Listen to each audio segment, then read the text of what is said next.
So the second talk this morning is by Vladimir Gritsev from the Universiteit of Amsterdam, and he'll be talking about integrability and supersymmetry in quantum optics. And do ask lots of questions, please.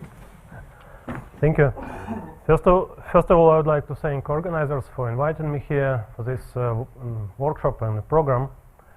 So my talk is, roughly speaking, divided in two parts. So one part is about integrable or nearly integrable models in quantum optics, and the second part is about supersymmetry in quantum optics, which is also somewhat related to integrability, a hidden kind of form of integrability. So first, I will give a kind of informal overview of different integrable models in quantum optics, and then I will focus on sort of our main aim in all these activities, how to create strongly correlated photonic states. And I will discuss scattering formalism, which we developed recently, and I will focus on different systems like single emitter in 1D, and I will show how to use these properties somehow hidden in integrability structure, how to compute full counting statistics and entanglement entropy in this interacting system. And then I will also discuss what happens when you go beyond integrability. And also I also mentioned this so-called topologically protected correlated photonic states, so it's rather interesting from my point of view perspective of creating these correlated photonic states. And then the second part will be about supersymmetry in quantum optics. Okay, so a bit of history.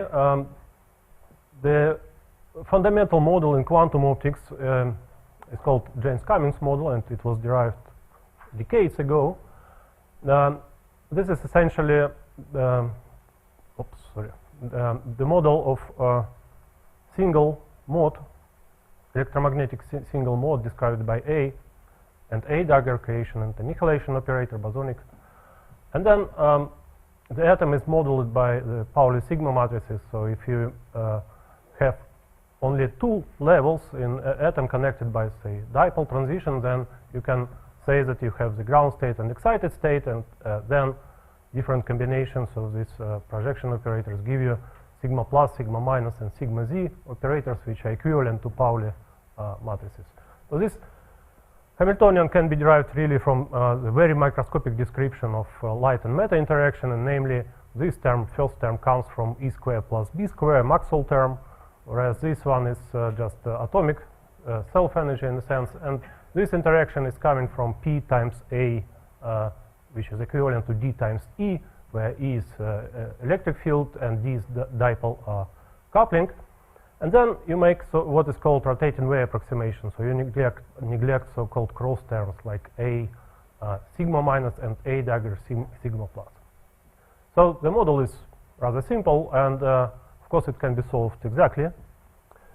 And in fact, the model represents essentially a single mode cavity with a single two-level atom embedded into this cavity. And experimentally, first it was realized in this paper by Rempe, Walter, and Klein in '87. So the essential thing about this model is, since maybe we are interested in dynamics, then the interesting thing is the following. So if you start your time evolution with the initial Fock state, namely the number state in terms of photons, then you expect so-called Rabi oscillation in this cavity. So oscillation between in terms of population of this excited state. And this is precisely what has been observed here in these experiments. On the other hand, if you start with initial coherent state, which is superposition of infinitely many Fock states, then this Rabi oscillation will collapse, but on different time scales they will revive. And this is also an indication of validity of this model, essentially, and you check that this model is valid. Okay, so the direct generalization of this model is kind of straightforward. You can say that let's put many atoms here. So this number of atoms and A is described can be, well, arbitrary essentially, and then instead of working with these sigma operators, you just combine them into collective spin operator S, and then the model is precisely the same as before. This is called Davis-Cummins model, or sometimes Dickey model. So in Dickey paper, he basically used classical approximation, whereas Davis-Cummins model is about quantum model. So what is about dynamics in this model? The most important thing is presence of so-called superradiant phase transition.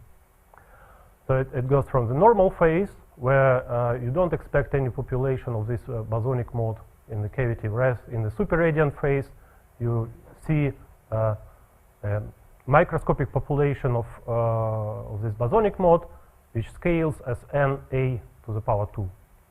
And this has been observed recently in Esslinger group and ETH, and also in several other experiments. Now, there are several integrable generalizations. Okay, so I didn't say this, but okay, so this Davis-Cummins model is an integrable model, and it belongs to the class of so-called Gadan models. I will discuss this a little bit more in the following. So the direct generalization of this kind of models is to say that you have, instead of one cavity mode, you have continuum of bosonic modes, and this is now going to be written like that. So you have, let's say, linear dispersion, which is very natural for light. Now you have linear dispersion proportional to k, and then you have this infinite number of k modes. Once again, so this S operator is a collective spin operator, and now if you write down this Hamiltonian, you get essentially an integrable generalization, multimode generalization of the Dickey model. This model is relevant for description of the transmission lines, and I'm going to mention this later on. So what is interesting about dynamics here is that if you start with, let's say, uncorrelated photonic state, so your initial state, if you think in terms of kind of quench problem, if you start with initial state and then you send this uncorrelated, for example, Gaussian wave packet to this system, then you will see formation of so-called bound state of photons, and even actually hierarchy of different photonic bound states. You can, if you kind of sort of analogy, if you think of photon as sort of quark, then two particle bound state would be sort of meson, whereas three photonic bound state would be like barium and so on. Now, what is interesting is that you can also write down a distributed system of atoms. So here, in a sense, all atoms are concentrated in a small region of space, whereas here you can think of kind of atoms displaced in this one-dimensional transmission line. And here I will show you that apart from formation of bound states, you also expect formation of very strongly correlated scattering states.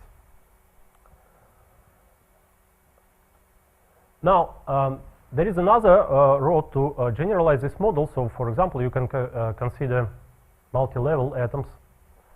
And it was done, for example, by Andrei Leclerc and Inozemtsev in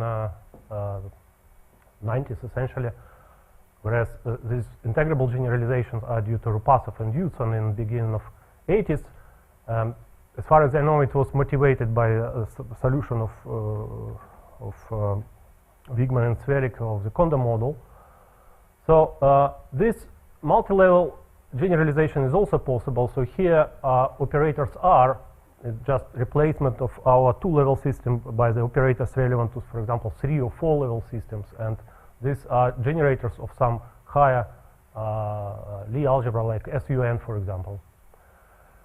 So, but different types of generalizations are possible. So, for example, you can consider several modes in the cavity, or you can consider several types of representations or Lie algebras corresponding to these operators here.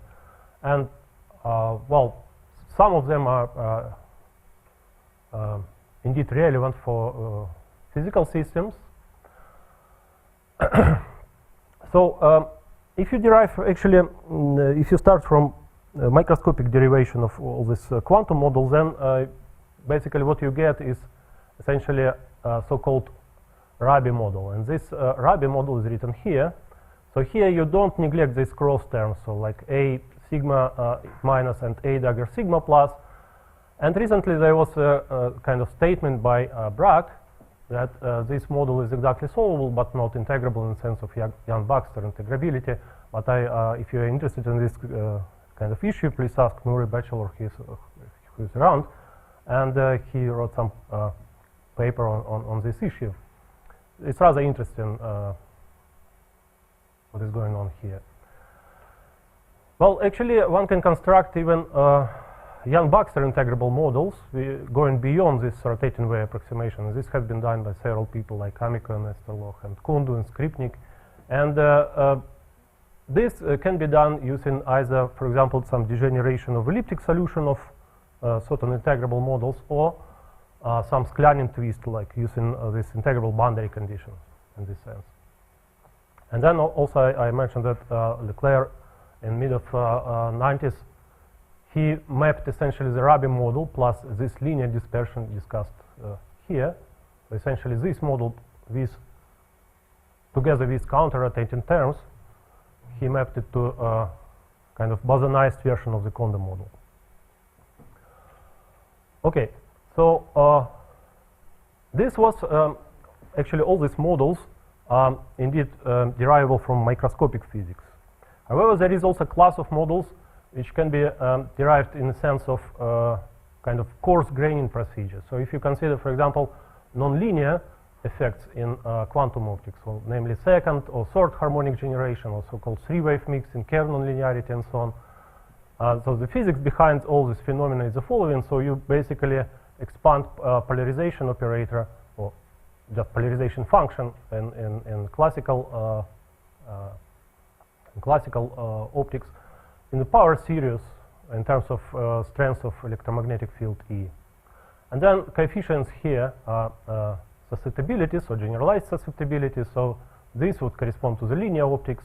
This one corresponds to the three-wave mixing optics when, for example, you have so-called parametric down conversion when one frequency photon is transformed into two other frequency photons. So then the next term is third order nonlinearity and so on. So you can continue this basically higher and higher of the effect. But in traditional optics, these effects are relatively weak. However, in artificial systems, which I'm going to mention later on, these effects can be rather strong, and they play essential role. So now if you quantize this electromagnetic field, then you will get, for example, this kind of term, A dagger B, where A and B correspond to different frequencies. This term corresponds to the linear optics, so this one corresponds to this second order effect, and this corresponds to four kind of boson interaction in the Hamiltonian, and you write down the Hamiltonian.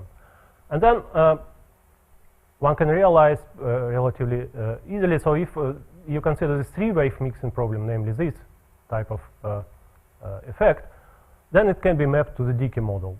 For example, if you replace spins by the Schwinger boson, then of course you'll get this type of interaction. Kerr nonlinearity, namely this term, correspond to the Lieb-Liniger model, and this has been realized quite some time, more than 20 years ago.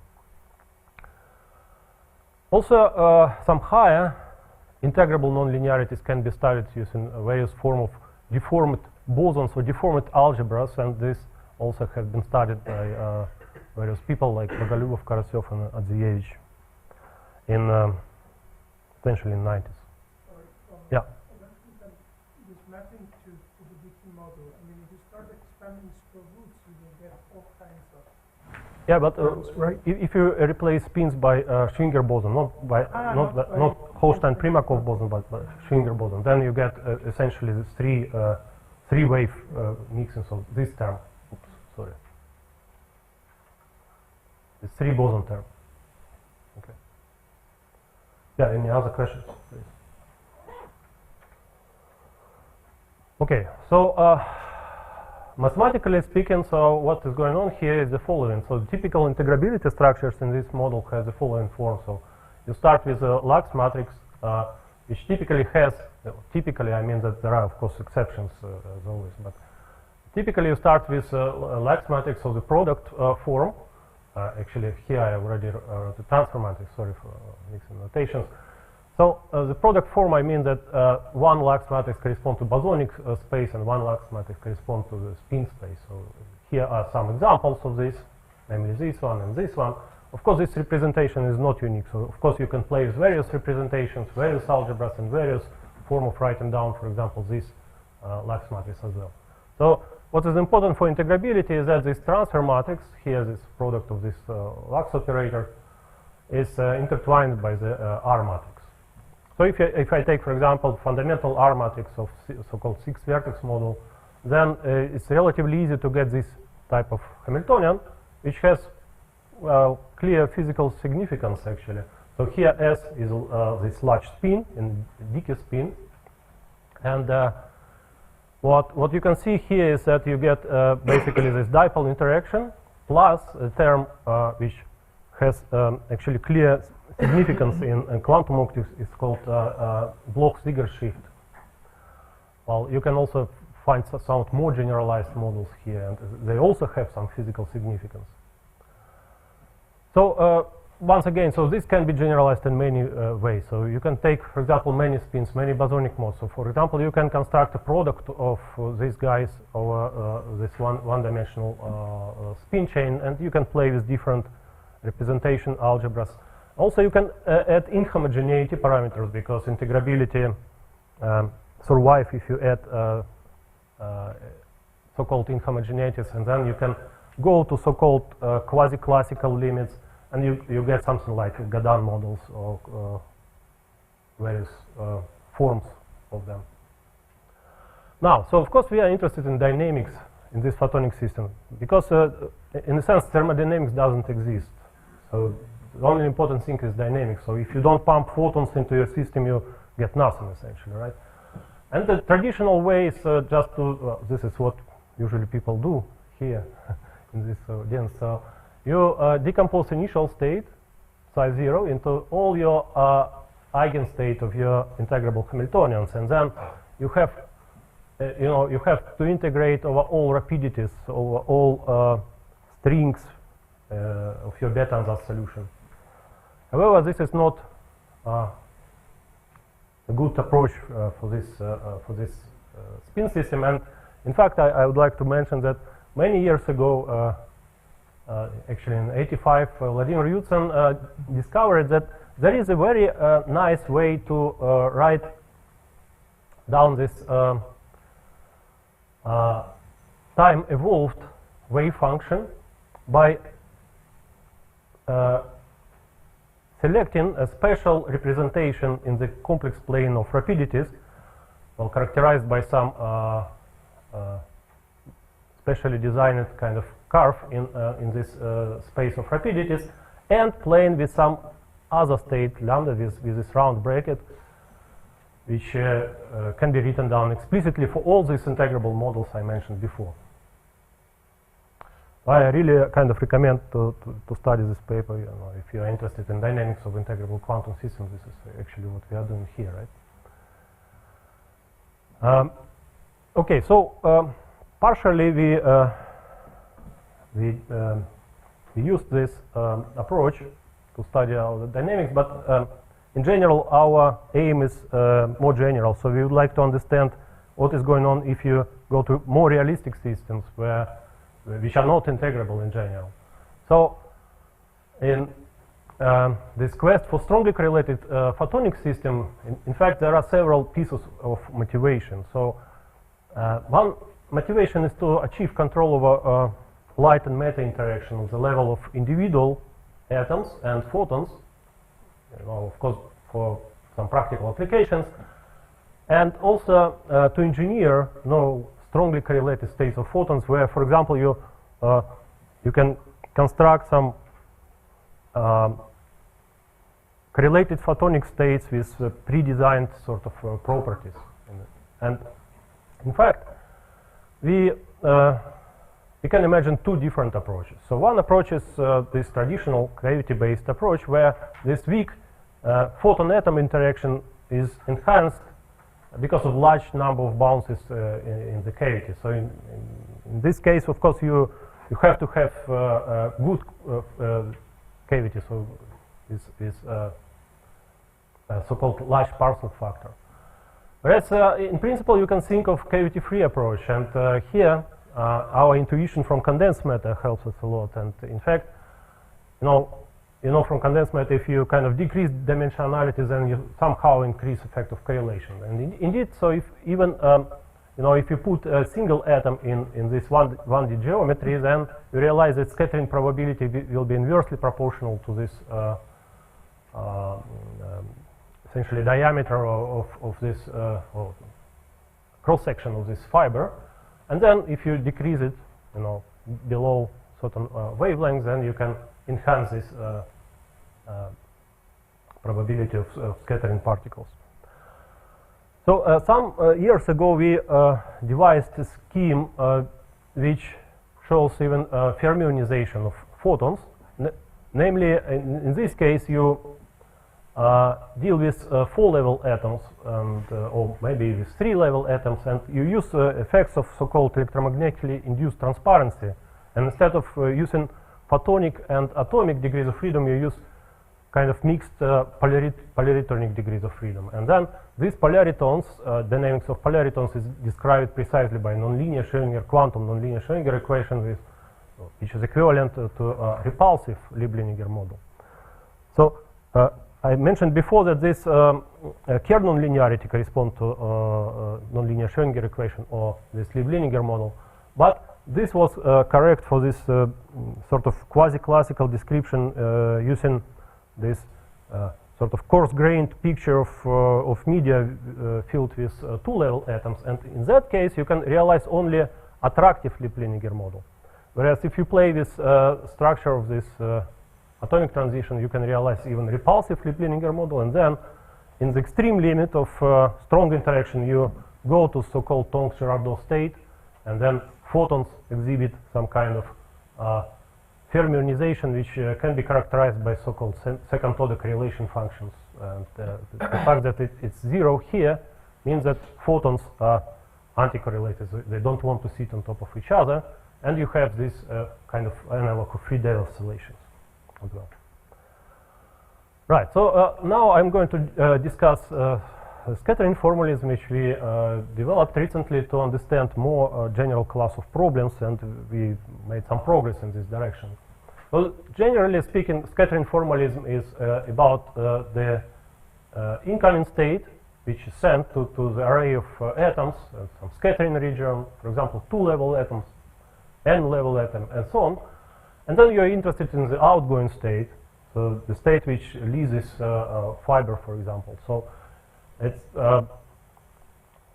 quite generically, you can assume that initial state is some combination of Fock states. So for example, coherent state, this is the most natural one. You just send something from your laser, and then you want to get some strongly correlated state. And in fact, this connection between in and out state is described by the n-photon scattering matrix, and this scattering matrix can be constructed using well-known formalism, and it's related to the T matrix, which gives a sort of non-trivial part of the scattering, and this is a typical expression for this T matrix operator. So in terms of interaction, part of your Hamiltonian V, and H0 is non-interacting part of your Hamiltonian. So of course here we have infinitely many terms acting in this Hilbert space of product of photonic degrees of freedom and emitters, of course. Now, for some class of models, we were able to resum this series, this infinite series, and we can get some concrete results for that. So, namely, there are several assumptions for models where we can do this. Namely, we assume rotating wave approximation. Then we assume a linear spectrum for right and left movers, and energy-independent coupling constant G here. Now, if you consider, for example, local scatter, it could be, for example, array of atoms situated in some domain coupled to transmission line, one-dimensional transmission line, and then you can go to even odd basis, and this problem with backscattering can be mapped to the problem without backscattering, because then your Hamiltonian explicitly separate into two pieces, commuting pieces, namely non-trivial one and the trivial one. And so these odd modes decouple from the scattering. Good. So this would be the integrable model, right? Well, it appears that yes, indeed, this corresponds to integrable models and some slight generalization of them. Okay. Can you deal with multiple scattering centers? Yeah, I will. But then I will discuss this later. The mapping into even and odd doesn't work. Precisely, yes. But you can still deal. Yeah, yeah, yeah. So this we can reorganize essentially the series in this scattering problem, and then the result is that this n particle kind of piece of this transfer matrix, T matrix, can be represented in this form, where it is this kind of central region is sandwiched by so-called projections into the dark states. So dark states generically can be defined as the state with zero self-energy. So because of this, perturbation series, you kind of collect here the self-energy for your non-interacting piece, and in the typical kind of problem here, it goes like that. So V square V is this is interaction parameter. Okay, so now I just demonstrate several examples, and namely first is of course the typical situation of single emitter. So by emitter I don't mean really the atom, but it could be, for example, quantum dot, or it could be some cavity even embedded into some array. And this problem is extremely relevant for current experimental efforts. So, for example, this is an example of cavity embedded into photonic crystal. So the cavity acts essentially as a two-level system. Or you can also imagine so-called tapered fibers, and atoms get somehow attracted to this tapered region, and then they also act as kind of collective spins in this sense.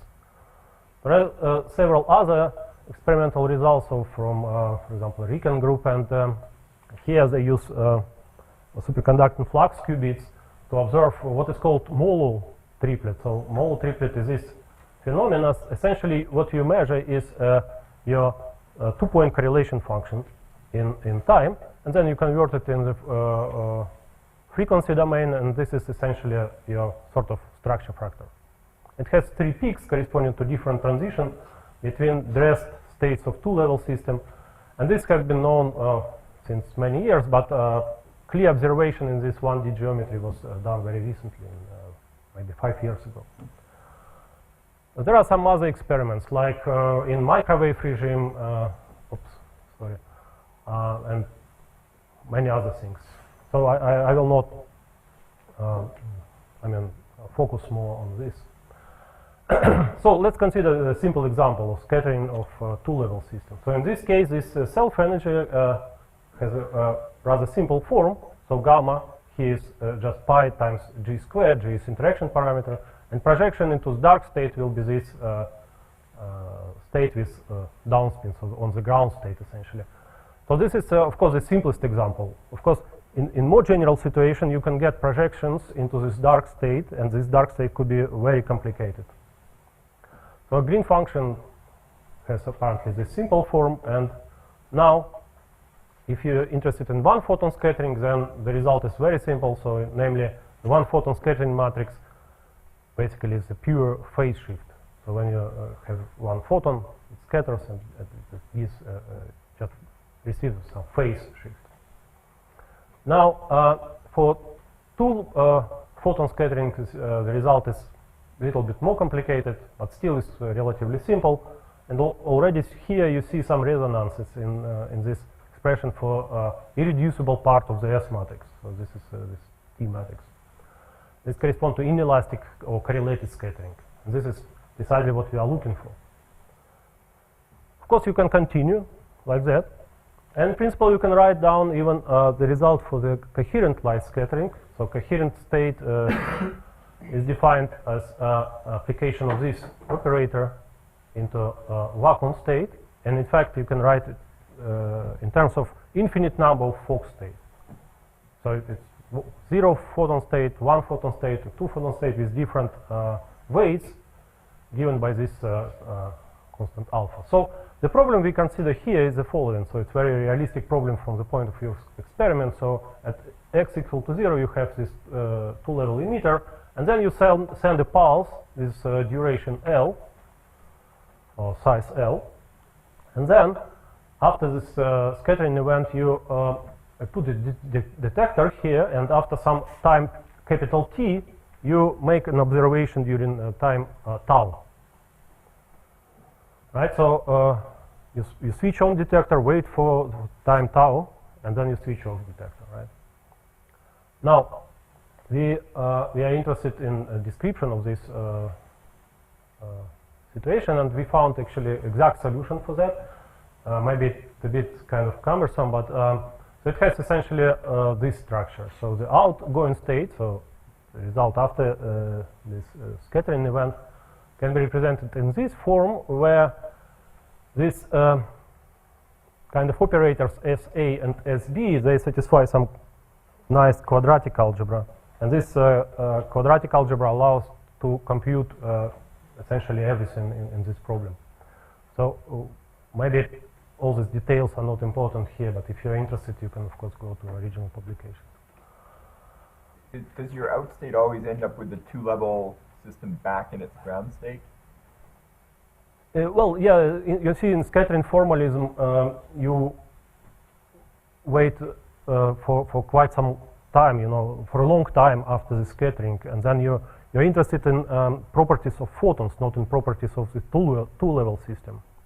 So in that sense, all kind of transitions of two-level systems are, well, governed by, you know, spontaneous emission. So you always be in the ground state at large time.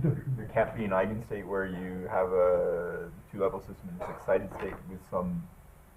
Yeah, this is precisely this dark states I was mentioning before. So in general, indeed, you can form some complicated sort of coherent superposition of states of emitters. This is possible indeed. But in the scattering formalism, there's no... There's no channel by which you... Because you're saying they're dark, so there's just no channel by which you can access these states. Yeah, so the dark states mean that, you know, they are not de-excited, right? So that's kind of the meaning of the dark state. So in fact, it's a sort of coherent superposition of some states of emitters. Yeah, but there is, yeah, of course, there is a way to represent this in scattering formalism as well. Has it all come from the application of the Utzon formalism to the backhand? I don't know how to derive this from Utzon. For coherent scattering, I am not sure. For every for given kind of Fock sectors, indeed, the results are completely the same as as derived from Utzon formalism. And in terms of the scattering formalism, it means that we have to neglect all kind of crossings between, well, in this schematics formulation. So in that sense,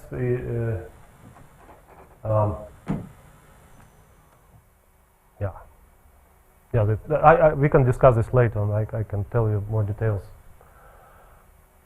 Okay, so we are interested in so-called full counting statistics. So you remember I showed you this Molo triplet, right? So this was about two-point correlation function. But of course you can ask more general questions like what is going on with so-called photon number operators defined over this region Z1 and Z2, corresponding essentially to this interval tau. So you can really kind of, this is an experimental question, so to measure the photon statistics, the photon number distribution here. And in fact, we were able to compute this precisely and I mean explicitly. So in some limits, I can, for example, write some more or less simple formulas in terms of mean value of photon number and so-called Mendel parameter, which is a relevant parameter to demonstrate deviation from Poisson distribution. So in this case, you will see clear kind of difference between Poisson distribution, sub-Poisson distribution, and super-Poisson distribution. So all these situations are relevant for current experiments, and simply you have to change parameters of experiment. Right, but what else we can compute? As I said, essentially we can compute everything in this system. So we can define entanglement entropy for this region tau, this observation window essentially, and then we can trace out over everything from this outgoing state, the density matrix of the outgoing state. And again, this is possible because of that quadratic algebra which these operators as A and as B satisfy. So in our model, it looks like if you have something like four-level system in a sense. So here we can then define some entanglement entropy, well, usual von Neumann expression, and then this is essentially the result. So depending on the parameter, you can go from behavior which looks like that and saturates at log 2, which correspond to two-level system, essentially like entanglement entropy of two-level system. But also for some parameters, you can go to the limit of log 4, corresponding to four-level system. And this can be explained rather easily. So, you know, if you have this observation window, find observation window, and essentially you take an interval in 1D system, and it has two ends. So it's like to have two-level system, and therefore you get this log 4. Whereas if you get the interval with some open end, then you get effective two-level system, and then you get this log 2. So we observed no volume law, but we have some logarithmic dependence for short intervals. So here, these intervals.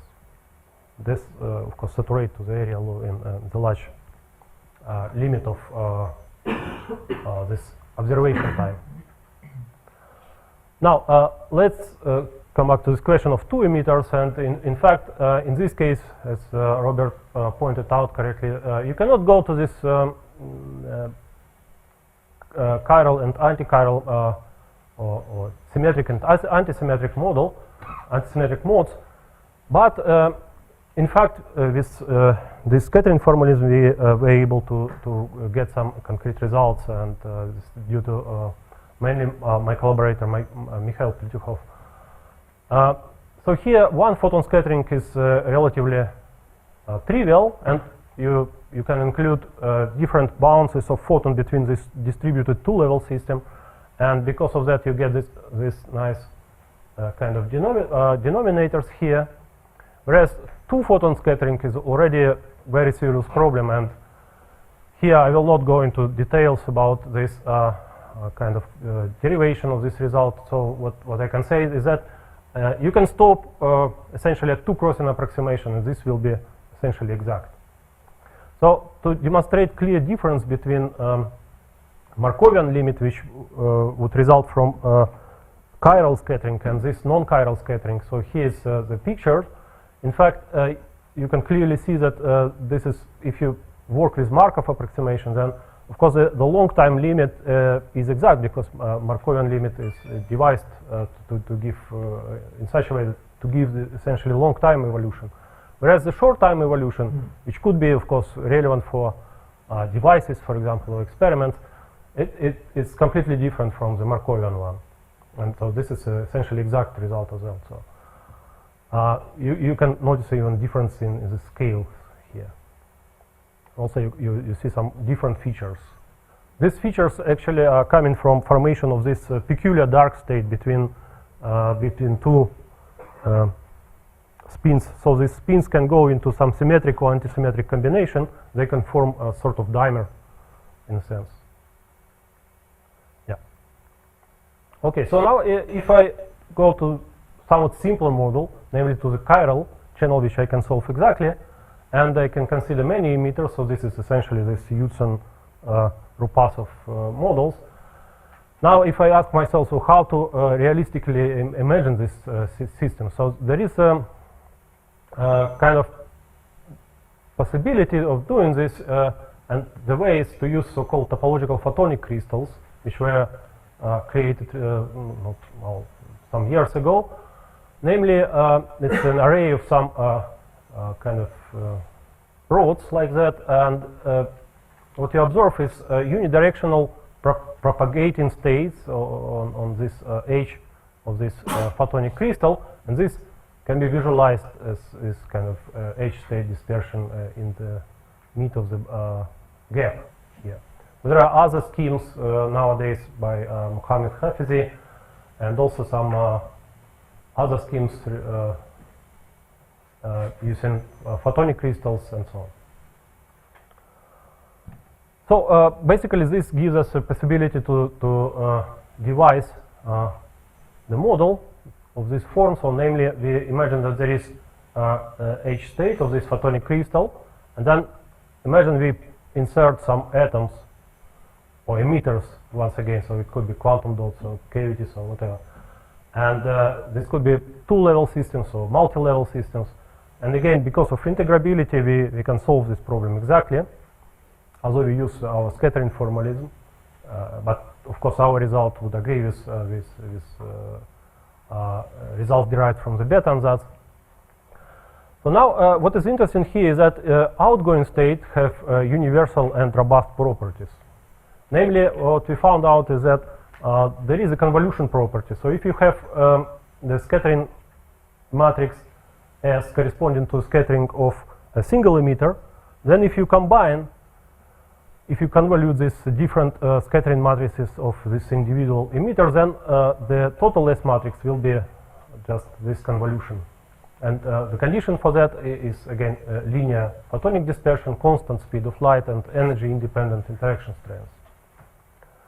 So using this property, actually we can derive the following kind of universal answer, namely that the outgoing wave function will be given, so the zeros of outgoing wave function will be given by zeros of some polynomial. So in particular, in the simplest case of one photon scattering, the zeros will be given by Laguerre polynomial, but in 2, 3, and so on, photonic scattering will be given by more complicated polynomial, which, however, we can compute explicitly. And of course, these zeros of these polynomials are universal numbers, so they don't depend on neither position of emitters nor on some specific property of the system. And this is, of course, nice, because in this way we can produce a correlated photonic state. So if you know position of one minimum, you can predict where will be the position of the second minimum. But this is what I mean by correlated photonic state, right? There is also interesting even odd effect. So depending on the number of emitters attached to this chiral edge state, you will see either anti-bunching. So for odd number of emitters, this is what is called anti-bunching, or bunching in the case of even number of emitters. Yeah. Okay, so now I'll briefly go to this second part of my talk. Is about supersymmetry in quantum optics, and namely, I'm going to consider a relatively simple model. So it's just straightforward generalization of the Rabi model. Namely, here it's again, photonic part of the Hamiltonian, atomic part of the Hamiltonian. But now I deform my interaction in such a way that G1 is not equal to G2 here. So this is kind of co-rotating terms, and this is counter-rotating terms, right? So if you have G2 equal to 0, this is the James-Cummings model where we started with, and if G1 is equal to G2, this is again Rabi model I mentioned before. But now, of course, for G1 not equal to G2, we can define it as sort of generalized Rabi model. So the kind of the simplest way to imagine where this comes from is again to consider this coupling between electric field and magnetic field. And in fact, there is some sort of duality between electric and magnetic couplings here. So if you perform some transformations, then you can map different couplings into different couplings, so different fields, electric field to magnetic field, and so on.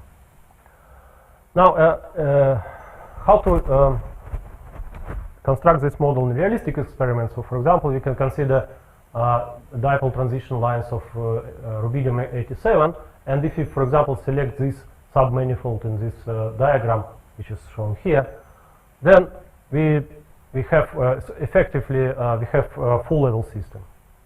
So with this full level system, now if you go to some limit, namely when you have detuning between these different transitions, so given by delta 1 and delta 2, then you can perform procedure of so-called adiabatic elimination, which is essentially like a second order perturbation theory, but time dependent perturbation theory. And then you get explicitly this model I mentioned before, plus this Bloch-Ziegler shift, which I also mentioned before. So these different couplings will depend on parameters of our model. So it will depend on so-called Rabi frequency, coherent classical driving between these levels, omega 1 and omega 2, and also detuning parameters. So this model actually is realized experimentally, and there is no kind of difficulty in doing this. Now, there is another kind of incarnation of this model, and namely if you consider a spin orbit coupled electronic gas, so namely 2D electron gas with magnetic field which is perpendicular to this surface of this 2D structure. And now you can imagine you have two types of spin orbit coupling, namely Rashba spin orbit coupling and Dresselhaus spin orbit coupling. So they have a little bit different forms here. Now in the presence of magnetic field, this operators satisfy this algebra, and then we can just define creation and annihilation operators, and by doing this we get exactly the same model as before, so this generalized Rabi model. Now the spectrum of this model is rather interesting. It has two parts, so one part is called regular and one is exceptional part. So the difference between two is the following. So suppose you go to the so-called Bargmann representation of your creation annihilation operator. So you basically write down second order differential equation for this Schrödinger problem. In the case of Rabi model, this would be so-called Hoyne equation, whereas here it will be a little bit more general. And in fact, solution of this equation is some infinite series, but under certain kind of condition on parameter of your model, this infinite series can truncate into finite order polynomials. And in this case, you get, well, it appears that, and this can be proven exactly, that this truncated kind of polynomial solution correspond to level intersections in this model, these guys here. So all these intersection point, no, not this one, this one.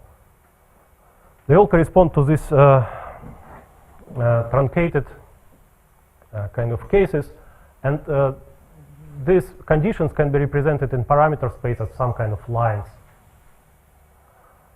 So it's actually interesting that this condition, to get this truncated part of the spectrum, can be formulated as a Bethe-Ansatz equation for some sort of Gadan model.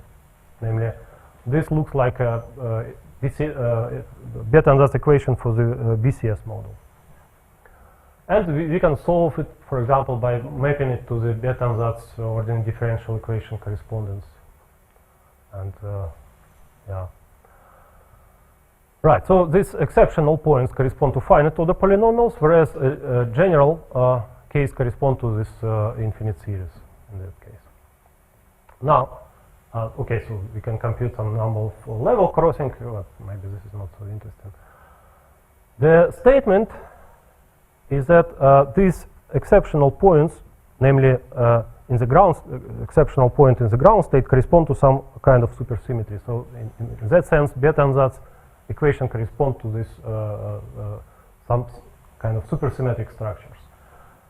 So this is this slide is sort of crash course in supersymmetric quantum mechanics, and n equal two SUSIs defined in terms of two supercharges Q1 and Q2, which form essentially your Hamiltonian. Now you can define this Q and Q dagger such that Q square and Q dagger square are equal to 0, and this anti-commutator gives this Hamiltonian, which typically has two parts, and these parts are called superpartners. And only one of them has the zero energy state. So what is important here is the so-called Witten parity operator, which is the difference between number of zeros mode of these superpartners. And in fact, it can be related to this Athe-Zinger theorem. But here, what is important is that supersymmetry is called unbroken if when we act by this supersymmetry generator into the ground state, we get 0. So this is condition for supersymmetry to be unbroken. Right, so this is a statement of the supersymmetry for this generalized decay model. So generalized decay model has unbroken supersymmetry if this parameter satisfies this equation. So I remind you, G1 is a coupling constant for co-rotating term, G2 is for counter-rotating term, delta is atomic detuning, and omega is energy of bosonic mode. So this is explicit form of this supersymmetric generators. So this ground state is doubly degenerate, and in this case this Witten parity operator is 2. And in fact this line in parameter space corresponds to so-called self-dual line in terms of this electric-magnetic duality I mentioned before. Of course, all these systems are not isolated from environment, and this is essentially how you observe things. And so here we have to deal with Liouville dynamics, namely we have to include effects of dissipation in our formalism, and in this case we solve so-called master equation or Lindblad equation in this so-called dressed state picture. So the kind of main structure here is this dissipator, which is written in such a way that the trace of the density matrix is preserved under time evolution. Now, this is essentially the summary of our findings. So, namely, this supersymmetric points in parameter space,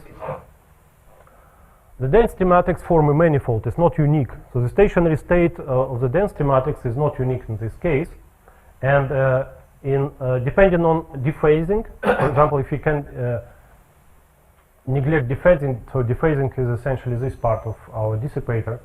If you can neglect this dephasing, then this can be mapped to essentially the space of unique quaternions, which is essentially equivalent to SU2. The dimension of this stationary state space manifold is kind of topologically protected by this Athe-Zinger theorem, which I mentioned before because of this Witten index. And what is also interesting is that degeneracy of this stationary state implies existence of some conserved charges for the Liouville dynamics, for this Lindblad dynamics. So in this, when we write down, this equation for the density matrix, then the right eigenvalues of our dissipator for this Liouvillean not equal to the left eigenvalues, because the evolution is not unitary anymore. And however, still we have some non-trivial stationary states for which we can write down explicit expressions. So it suggests a kind of interesting form of a sort of dissipative generalized Gibbs ensemble. So for practical applications, this means that some part of the information in the initial state can be stored in the stationary state, right, because of these conserved quantities. Then we also checked that this property is more or less robust if we deviate from the supersymmetric point, because in experiment, of course, we could be a little bit detuned from this point. However, this effect is relatively robust. I mean, it's exponential in terms of deviation from this supersymmetric line. Yeah, so this is typical kind of spectrum of this Liouvillean. Looks nice. And this is a picture which sort of distinguishes between the supersymmetric line and non-supersymmetric line. So you can see that the expectation value of this photonic operator is totally different from 0 when you go to the strongly non-supersymmetric situation. Yeah, okay, so I think I have to skip this, but so the idea here to consider coupled system is that probably in the thermodynamic limit you can use this system to simulate some supersymmetric field theory, so namely with some critical properties. And I will go now to conclusions. So I hope I convinced you that integrable models in quantum optics are very kind of useful, and they describe various realistic and experimentally relevant systems. So this is an important message from my talk. So dynamics in these models and their kind of non-integrable generalization can be efficiently studied using our scattering formalism. And nowadays we can consider much more complicated systems with many emitters coupled with different transmission lines, and really kind of consider some schema techniques, I would say, in this kind of quantum photonic business. So what is important is presence of Markovian effects for short time evolution, and strongly correlated states of photons can be achieved in various ways, particularly in these topologically protected H states. So for supersymmetry, we have sort of also topologically protected stationary state manifold, which is non-trivial for this supersymmetric line, and it suggests maybe existence of even some exactly solvable models for this dissipative open system dynamics, because we have definitely some conserved charges in that sense, and possibly some coupled systems can be used to simulate supersymmetric field theories, even or some superconformal field theories with criticality. And I didn't mention this, but indeed our understanding of the generalized Rabi model suggests interesting cross-link between physics of system where spin-orbit couplings are important and quantum optics. So we can borrow some information or something which we learned in quantum optics to solid-state physics and backward. Okay, so with this I conclude, and I'd like to acknowledge my collaborators, my two former PhD students, Michael Tonka, who is now in Boston University, and Matusz Engel, who is not in science anymore, and my friend and collaborator, Mikhail Plutykhov. Thank you for your attention. Thank you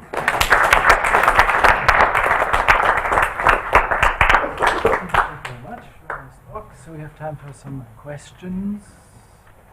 Well, I will be around for this workshop and also for the... Okay. Robert? I guess I didn't understand, the SUSY structure in the generalized Rabi model exists in the entire spectrum or just in these exceptional solutions?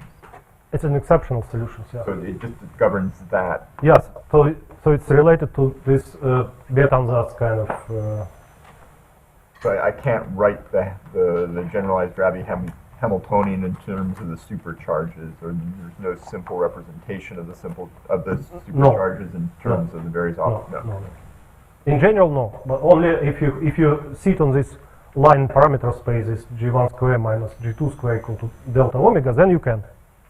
Is then the entire spectrum governed by SUSY? Yes. Oh, okay, yes. so for those... Okay, but only on these lines in parameter space. But if I'm off that line, then the exceptional solutions still have a SUSY structure. This I don't know. I mean, probably something remains. So it would be broken SUSY. Yeah, this would be a broken SUSY. You probably say so, but this generalized model is related to model models, right? In some kind of complicated hidden sense, in a sense, so only some part of the spectrum of the generalized Rabi model is related to the Gadan model. Only one part. This exceptional part of And this where spectrum. they collect this. Yeah, when you have level intersection. Yeah. Do you have SU2 symmetry?